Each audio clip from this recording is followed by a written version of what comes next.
राज्य कर्मियों के लिए पंचम जो केंद्र वेतनमान है, वेतन और पेंशन प्राप्त करने जो कर्मी हैं, उनका डीए 412% से बढ़ा के जो वेतनमान है वो 221% से बढ़ा के आज मंत्रिपरिषद में 108 एजेंडा पर निर्णय हुआ है। और इस संबंध में सबसे महत्वपूर्ण एजेंडे पहले मैं लूँगा मंत्रिपरिषद में। सबसे पहले राज्य सरकार ने अपने उद्योग विभाग ने बिहार निर्यात प्रोत्साहन नीति 2024 की घोषणा की है। यह जो नीति है यह राज्य में एक्सपोर्ट्स को प्रमोट करने के लिए, राज्य में जो विभिन्न प्रकार के एक्सपोर्ट्स है उसको प्रमोट करने के लिए राज्य सरकार ने यह निर्णय लिया है। इसके अंतर्गत जो एक्सपोर्ट की राशि है, मतलब जो एक्सपोर्ट आप करेंगे उसके ऊपर इंसेंटिव घोषणा की गई है। मैं पढ़ देता हूँ क्या है। इसमें 1% of free on board value at seaport और कार्गो टर्मिनल और अधिकतम 20 लाख रुपए तक का इंसेंटिव है 7 साल के लिए। और यदि 1% additional free on board value है 10 लाख तक, यदि एक्सपोर्टर जो है पिछले साल के तुलना में 50% अधिक एक्सपोर्ट अचीव करता है। तो ये एक बहुत महत्वपूर्ण निर्णय है। दूसरा, आपका जो टेक्सटाइल पॉलिसी है, राज्य सरकार ने उस टेक्सटाइल पॉलिसी में बहुत सारे संशोधन किए हैं। पहले से टेक्सटाइल पॉलिसी जो थी वो 2 कैटेगरी इंडस्ट्रीज़ के बीच में बटी थी, कैटेगरी ए और कैटेगरी बी। अब उस दोनों जो इंडस्ट्रियल कैटेगरीज हैं उन दोनों को मर्ज कर दिया गया है।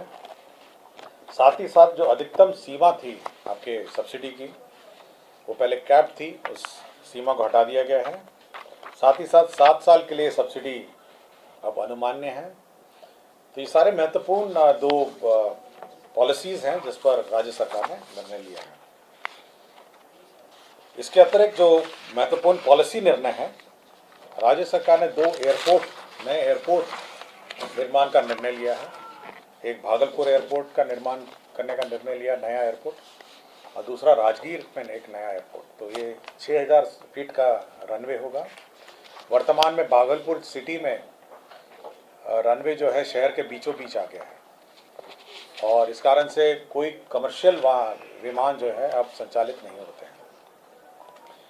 तो इस संबंध में राज्य सरकार ने एक नया एयरपोर्ट भागलपुर में निर्माण का निर्णय लिया है। भागलपुर टाउन का है। वो बिल्कुल भागलपुर के टाउन के निकट है। ऑलरेडी अभी ज़मीन अभी चयन है, अभी तो उसका गुण दोष की समीक्षा की जा रही है, लेकिन ऑलरेडी प्रिलिमिनरी सर्वे हो चुके हैं। तो कैबिनेट ने सैद्धांतिक निर्णय लिया है कि भागलपुर में अब एक नया एयरपोर्ट बनेगा और जो पुराना एयरपोर्ट है उसको अन्य उपयोग में लाया जाएगा। राजगीर में भी एक नया एयरपोर्ट बनेगा क्योंकि राजगीर में बहुत सारी नई संस्थाएं आ गई हैं और इस कारण से वहाँ पर जो एयरपोर्ट की अब आवश्यकता हो गई है। तो यह एक महत्वपूर्ण निर्णय लिया है। जल संसाधन विभाग ने बहुत सारे 2-3 महत्वपूर्ण निर्णय लिए हैं। सबसे पहले है कि जल जीवन हरियाली अभियान के अंतर्गत पटना शहर के पेयजल, जो पटना का वाटर सप्लाई है, एक Ganga based water supply system 6513.16 crore 6513 crore का गंगा बेस्ड, गंगा से पानी निकाल के, जो ऑफ सीज़न गंगा का सीज़न है वहाँ से निकाल के आपके टाउन में, पटना टाउन में, पटना शहर में पानी देने का निर्णय लिया है। तो ये बहुत महत्वपूर्ण निर्णय है कि 6513 करोड़ का सैद्धांतिक निर्णय लिया गया है। इसका सर्वे वर्वे होगा, फाइनल डीपीआर बनेगा, उसके बाद आगे कार्रवाई होगी। इसी तरह जो विभिन्न शहर हैं जो महत्वपूर्ण, जहाँ पे पानी की किल्लत है, जैसे औरंगाबाद, डेरी, अरवल, सासाराम, जहानाबाद, भभुआ, मोहनिया शहर हैं। मैं फिर से पढ़ देता हूँ। जो औरंगाबाद है, साउथ बिहार के औरंगाबाद है, डेरी है, अरवल है, सासाराम है, जहानाबाद है, भभुआ है और मोहनिया है। इन सभी शहरों में जो विभिन्न स्रोत हैं, जैसे सोन नदी का स्रोत है, उसके बाद दुर्गावती का स्रोत है, इन सभी का जो स्रोत है इन सब से पानी निकाल के इन शहरों में पानी दिया जाएगा। ये 1546 करोड़ का होगा, 1546। तो जितने भी रिवर बेस्ड वाटर सप्लाई है, आपका दुर्गावती डैम है, आपका सोन नदी का बेड है, इस सबसे पानी स्टोर करके और इन शहरों को यानी कि सर ये 6-7 जो उसके लिए 1546 करोड़ का योजना है। और साथ ही साथ जो हमारे पलामू के बॉर्डर में जो पहाड़ी इलाके हैं उन सब में भी ये पानी सप्लाई होगा ताकि पानी की किल्लत नहीं हो। तो ये जल जीवन हरियाली के योजना के अंतर्गत है। दूसरा है कि जल जीवन हरियाली के अंतर्गत टर्न या पेयजल उपलब्ध कराने हेतु गंगा जल जो योजना है, यह मधुबन जलाशय, जो मधुबन जलाशय है, तो मधुबन जलाशय का भी अब निर्माण होगा और जो गंगा वाटर जो अभी वर्तमान में सप्लाई हो रही है और वहाँ पर स्टोर होगा ये गंगा मधुबन जलाशय। और साथ ही साथ आपके जो बिहार शरीफ है, बिहार शरीफ में भी पानी सप्लाई होगा। तो ये बिहार शरीफ में पानी सप्लाई एक्सटेंशन होगा और साथ ही साथ मधुबन जो है जलाशय में पानी स्टोर होगा। जल संसाधन विभाग द्वारा भागलपुर में सुल्तानगंज का घाट बनाने का निर्णय लिया है, रिवर फ्रंट। ये अजयबीनाथ मंदिर के समीप है और ये 164 करोड़ 164.57 करोड़ का ये योजना है। तो वहाँ पर जो सुल्तानगंज है वहाँ पे ये सीढ़ी घाट निर्माण का निर्णय लिया है। तो यह भी एक बहुत महत्वपूर्ण निर्णय है। नगर विकास विभाग ने एक बहुत महत्वपूर्ण और निर्णय लिया है कि विभिन्न शहरों के आसपास नए सैटेलाइट टाउनशिप्स डेवलप किए जाएंगे। नए सैटेलाइट टाउन्स है कि नए, जैसे कोई मान लिया पटना है तो पटना के बगल में एक सैटेलाइट टाउन है, भागलपुर है तो भागलपुर के, गया है तो गया के, तो नया शहर बस छोटे छोटे नए शहर बसाने का निर्णय लिया है। और इस कार्य के लिए क्या है कि जो सैटेलाइट टाउन होंगे सरकार उसका नक्शा पास करेगी। पहले सपोज जैसे 2500 एकड़ है या 2000 एकड़ है तो नक्शा पास करेगी और उसके जो रोड है, पार्क है, रोड पार्क और अन्य यूटिलिटीज हैं वो सरकार एक्वायर करेगी उस लैंड को। तो सड़क और पार्क और अन्य जो नागरिक सुविधाएं हैं उसके लिए जो जमीन चाहिए वो सरकार एक्वायर करेगी और बाकी नक्शा पास करेगी कि ये पूरा शहर इस प्रकार बसा जाएगा। उसमें इकोनॉमिकली वीकर सेक्शन के लिए भी आइडेंटिफाइड होगा, ये गरीब लोगों के आवास बनेंगे और ये सेल्फ फाइनेंसिंग टाइप होगी। मतलब इसमें जो नक्शा पास होगा उसमें पैसा अधिक लगेगा, आपका MVR अधिक लगेगा और उससे जो राशि होगी उसी से ये लैंड एक्वायर होगा जो सड़क और पार्किंग। तो नए शहर बनाने के लिए सैद्धांतिक सहमति दी है और इस पर नगर विकास विभाग आगे कार्य करेगी। तो ये लैंड किससे लिए जाएंगे सर? लैंड किसी से नहीं लिया जाएगा। लैंड देखिए जैसे 5000 एकड़ का कोई शहर बसाना है या 2-2500 का, उसका नक्शा पास हो जाएगा कि ये लेआउट है इस शहर का और पब्लिक अपना बनाएगी, जो पब्लिक जिसका जमीन है जो है।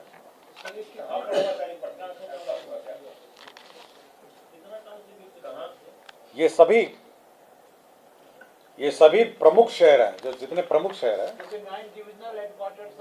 हाँ जैसे डिविजनल हेडक्वार्टर है, प्रमुख शहर है, जो मेन प्रमुख शहर है उसमें छोटा छोटा नया टाउनशिप है।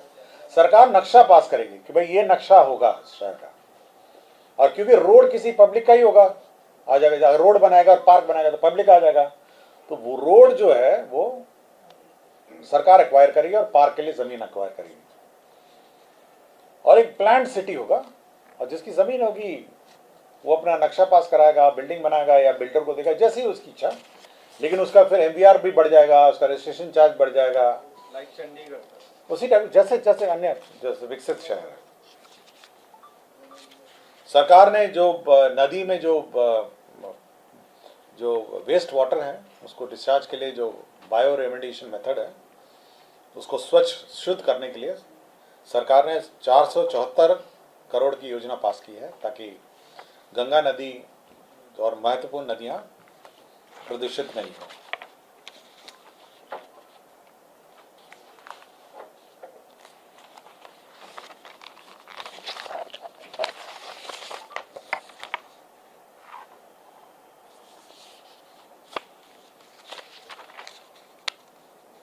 ऊर्जा विभाग को कंसोर्टियम बैंक से ऋण लेने के लिए 800 करोड़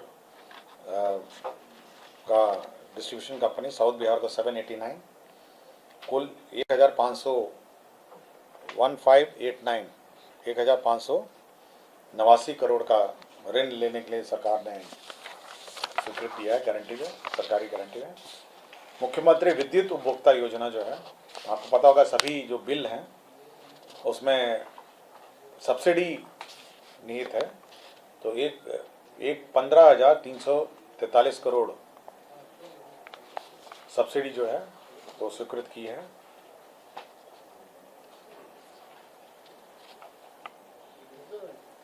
कला संस्कृति विभाग में जो म्यूजियम के संचालन है उसके लिए पद सृजित किए हैं, कुल 34 पद सृजित किए हैं। एनसीसी का जो भत्ता है, एनसीसी की जो भत्ता होता है, जो नाश्ता के लिए और अल्पाहार का जो पैसा है उसको बढ़ाया गया है।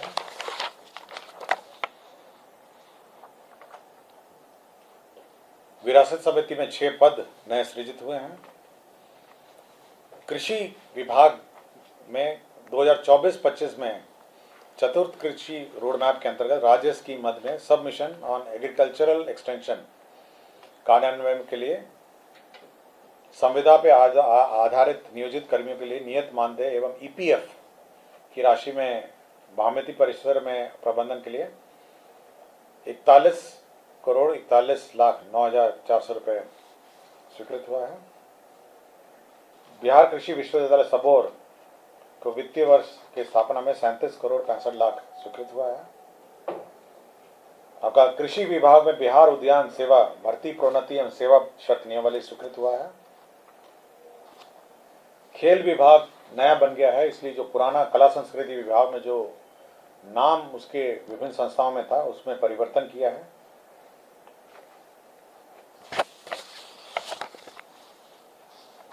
जल संसाधन विभाग में सिकरना दाया तंडबन निर्माण प्राकृतिक राशि 239,63,00,000 रुपए की योजना स्वीकृत की है। बिहार राज्य अंतर्गत दरभंगा प्रमंडल हेतु एकीकृत जल संसाधन प्रबंधन योजना तथा कमला सिंचाई परियोजना एवं पश्चिम कोसी नहर परियोजना के विस्तारीकरण, नवीकरण और आधुनिकीकरण के लिए जो डीपीआर बनना है उसके लिए 34,50,00,000 रुपए स्वीकृत हुए हैं। जल संसाधन के पश्चिम चंपारण जिला अंतर्गत मसान नदी के बाएं एवं दाएं तटपथ एवं संबद्ध कार्य के लिए 214 करोड़ स्वीकृत हुआ है। जल संसाधन विभाग का ही बिहार भूभाग अंतर्गत उत्तर कोयल जलाशय योजना के अवशेष कार्य को पूरा करने के लिए 1,367 करोड़ स्वीकृत हुआ है। जल संसाधन का ही सारण तटबंध 80 से किलोमीटर 120 किलोमीटर के बीच में पुनर्स्थापन कार्यक्रम 124 करोड़ 11 लाख का स्वीकृत हुआ है। तिरहुत मुख्य नहर में भी प्राकृतिक राशि 81 करोड़ 2,81 करोड़ की योजना स्वीकृत हुई है। पथ निर्माण विभाग में विभिन्न योजनाएं स्वीकृत हुई है, मैंने आपको सूची ये उपलब्ध करा दी गई है।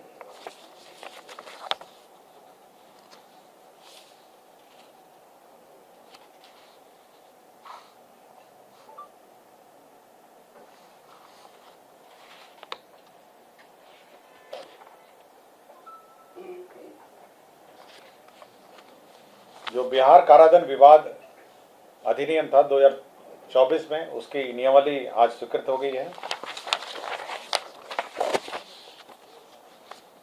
विज्ञान प्रौद्योगिकी विभाग में विभिन्न जो इंजीनियरिंग कॉलेजेस हैं, औरंगाबाद में, जहानाबाद में, सहरसा में, समस्तीपुर में, इन सभी के जो एस्टिमेट्स उसको रिवाइज किए गए हैं। राज्य कर्मियों के लिए पंचम जो केंद्र वेतनमान है, वेतन और पेंशन प्राप्त करने जो कर्मी हैं, उनका डीए 412% से बढ़ाकर 427 कर दिया गया है। और षष्ठम केंद्रीय जो वेतनमान है वो 221% से बढ़ाकर 230 कर दिया गया है। बिहार राज्य विद्यालय अध्यापक नियुक्ति स्थानांतरण अनुशासनिक कार्रवाई सेवा शर्त संशोधन नियमावली स्वीकृत आज की गई है।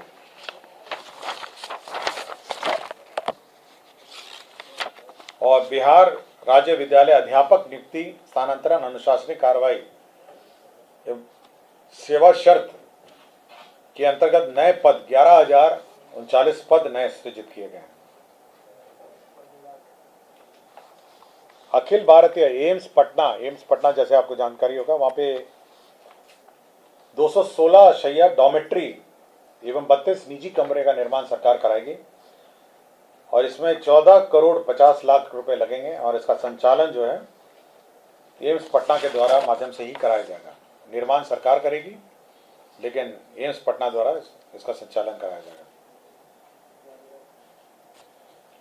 राज्य में अधिप्राप्ति कार्य हेतु संलग्न जो सरकारी संस्थाएं हैं, पैक्स और व्यापार मंडल हैं, उसमें जो राज्य खाद्य जो CMR के मात्रा के आधार पर 20 रुपये प्रति क्विंटल की दर से प्रबंधकीय अनुदान जो मैनेजमेंट सपोर्ट मिलता है 20 रुपये भुगतान किया जाएगा।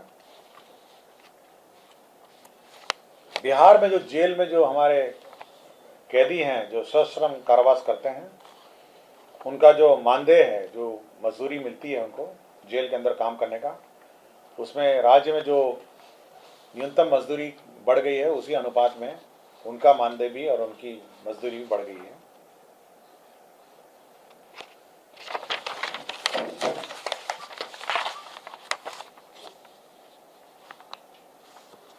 कला संस्कृति विभाग में कला को और प्रोत्साहन देने के लिए 38 जिलों में आम्रपाली प्रशिक्षण केंद्र खोलने का है।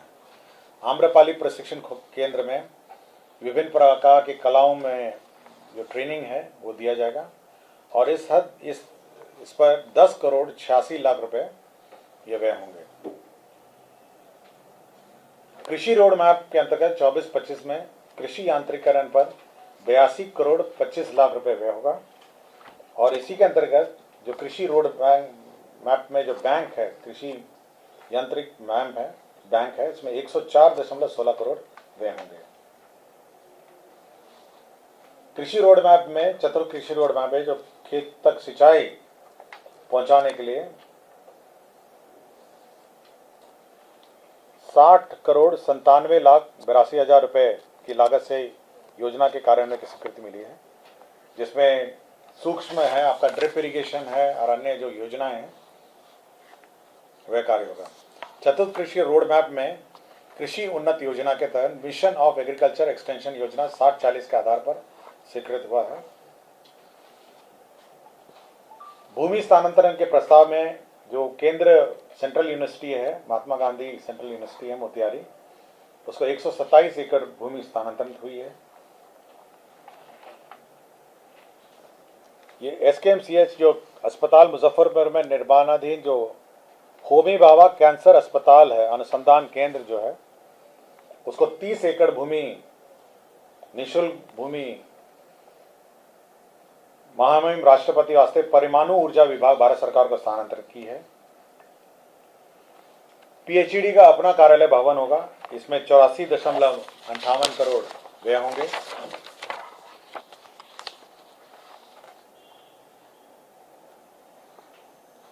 पशु एवं मत्स्य संसाधन विभाग में राष्ट्रीय कृषि विकास योजना के अंतर्गत 60-40 के हिसाब से जो 40 पशु चिकित्सालय हैं उसका मॉडल एस्टिमेट रिवाइज किया गया है।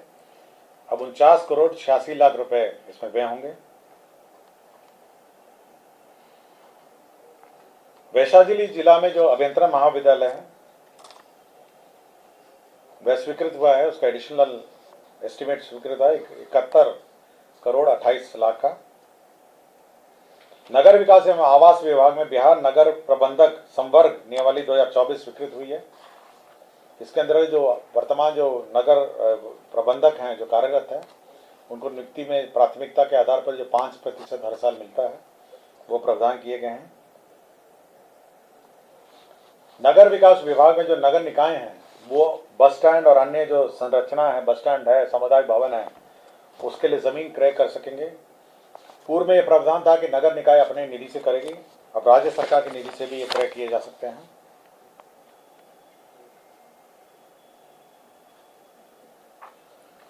कुछ ROB सैंक्शन हुए हैं पथ निर्माण विभाग में, मुजफ्फरपुर में, मुंगेर में और बक्सर में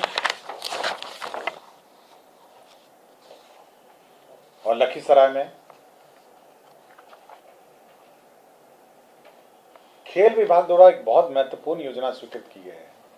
खेल में जो खेल कूद खेल के हमारे खिलाड़ी हैं, मैं डिटेल आपको उपलब्ध करा दूंगा। जो खेल खिलाड़ी हैं उसमें सब्सिडी, अब आप स्कॉलरशिप मिलेगा, जो हमारे खिलाड़ी हैं उनको स्कॉलरशिप मिलेगा और इसमें 30 करोड़ व्यय होगा। मैं पूरा डिटेल आपको कौन से खेल में सब्सिडी मिलेगा मैं आपको उपलब्ध करा दूंगा। और खेल के हमारे जो खिलाड़ी हैं उनको स्कॉलरशिप मिलेगा। मोइनुल हक स्टेडियम जो है राजेंद्र नगर का, उसके विकास के लिए बीसीसीआई के साथ लॉन्ग टर्म एग्रीमेंट हुआ है, तो वो उसका डेवलपमेंट करेगी और बीसीसीआई इसका संचालन करेगी। तो ये बहुत दिन से ये अपेक्षित मांग थी कि मोइनुल हक स्टेडियम का विकास हो, तब बीसीसीआई इसका करेगी। खर्च सर बिहार सरकार देगी या उनके तरफ? बीसीसीआई अब इसका लॉन्ग टर्म एग्रीमेंट में इसका डेवलपमेंट करेगी और इसका यूज़ करेगी। कितने साल के लिए है सर? मैं आपको टर्म्स एंड कंडीशंस आपको दे दूंगा। दीर्घकालीन लॉन्ग टर्म एग्रीमेंट है। खेल विभाग में सभी प्रमंडल मुख्यालय में अंतर्राष्ट्रीय मानक पर खेल संरचना स्टेडियम बनाए जाएंगे, प्रमंडलीय स्तर पर, माने इंटरनेशनल स्टैंडर्ड्स पे। हम लोग का है कि जो खिलाड़ी हैं राज्य के, वो यहीं पे अंतर्राष्ट्रीय स्तर के कॉम्पिटिशन्स हों। सीतामढ़ी जो ये है, सीतामढ़ी जिला अंतर्गत पुनौरा धाम मंदिर है, उसमें आसपास उसका डेवलपमेंट के लिए और 50 एकड़ का भूमि जो है अधिग्रहण किया जा रहा है। तो 50 एकड़ जो है वो रिजर्व में, जहाँ पर भव्य इंफ्रास्ट्रक्चर जो मंदिर से संबंधित होगा उसका निर्माण के लिए 50 एकड़ का एक्वायर किया गया है।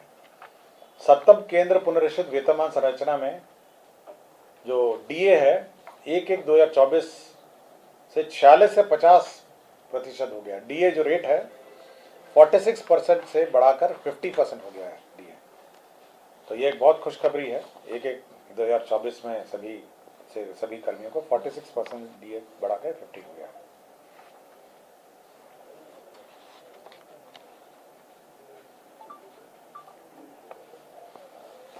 पुलिस जो मैनुअल है उसमें संशोधन किया है। जो हमारे गुरखा हैं, बीएमपी 1 के जवान हैं और हमारे जो बेतिया के थारू हम लोग के यहाँ कांस्टेबल्स में बहाल होते हैं, वे सामान्य जो परीक्षा है उसमें क्वालिफाई नहीं हो पा रहे हैं, इसलिए गुरखा और थारू उसके लिए अलग परीक्षा ली जाएगी और उनके अलग मापदंड होंगे।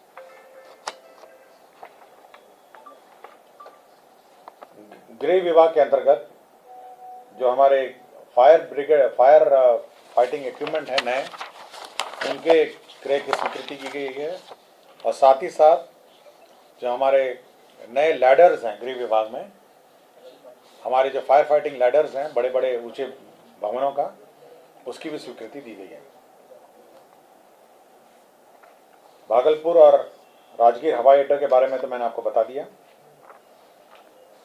और 84 टीओ आउटपोस्ट और 24 रेल ओपी को अब थाना में परिवर्तित किया है, यह निर्णय लिया गया है। भवन निर्माण विभाग द्वारा पूर्वी गार्डनर रोड पटना में विभिन्न सरकारी कार्यालयों के लिए 51.87 करोड़ का भवन बनाया जा रहा है। और राज्य स्कीम अंतर्गत किसान सलाहकार योजना के अंतर्गत जो किसान सलाहकार है उनको अब ईपीएफ का भुगतान होगा और इसके अंतर्गत 1 अरब 28 करोड़ का व्यय होगा। पटना जिला अंतर्गत गार्डनर रोड अस्पताल है, वहाँ 100 bedded endocrinology super speciality Gardiner hospital Patna का निर्माण कराया जाएगा। इसे तो 59 करोड़ 47 लाख रुपए व्यय होंगे। गार्डनर रोड आपको पता हो ना, जो वहाँ पर अब 100 बेडेड एंडोक्राइनोलॉजी हॉस्पिटल का निर्माण किया जाएगा। बिहार स्वास्थ्य विज्ञान विश्वविद्यालय जो हमारा मेडिकल यूनिवर्सिटी है मीठापुर में, उसका बिल्डिंग के लिए 1 अरब 38 करोड़ 19 लाख का बिल्डिंग का स्वीकृति मिला है। जो वैशाली बौद्ध समय दर्शन संग्रहालय है उसका रिवाइज्ड एस्टिमेट सैंक्शन हुआ है 550 करोड़ 48 लाख का।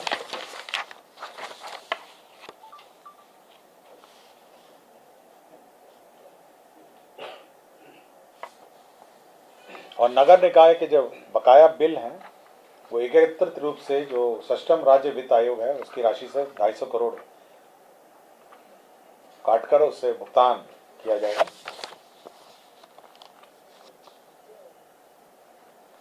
ये थे हमारे जो सबसे महत्वपूर्ण निर्णय 108 निर्णयों में से। और यदि किसी को कुछ पूछना हो और डिटेल्स हम आपको उपलब्ध करा देंगे सभी के, आप अलग से आपको